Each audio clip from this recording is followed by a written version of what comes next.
สียเธอไปหากว่าฉันถามเธอความรู้สึก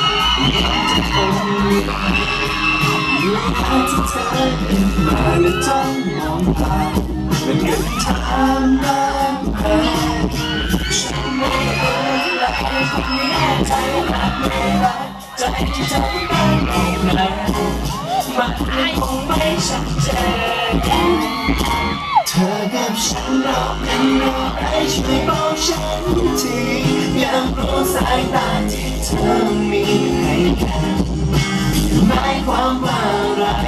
เป็นแค่เพียงอารมณ์อ่อนไหวที่ค่อยหายไปและซ่อนความรักที่มีเอาไว้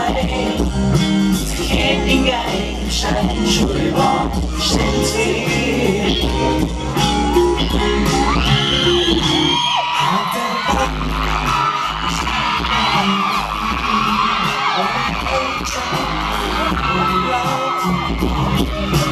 เธอเหมือนกันเลย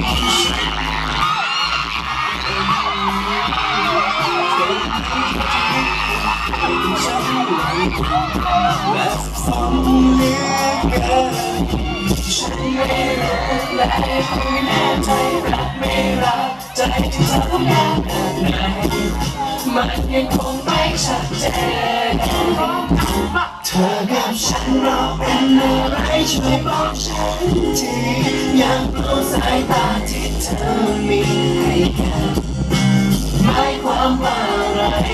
เป็นแค่เพียงอารมณ์อ่อนไหวที่ค่อยหายไปและซ่อนความรักที่มีเอาไว้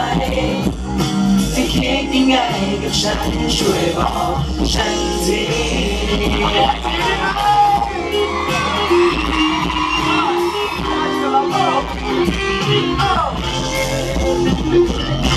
เธอกับฉันเราเป็นอะไรช่วยบอกฉันที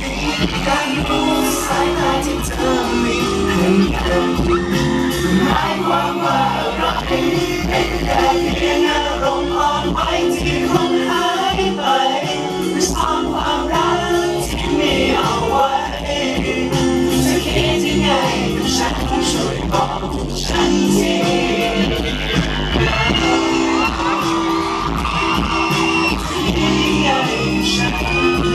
อยากรู้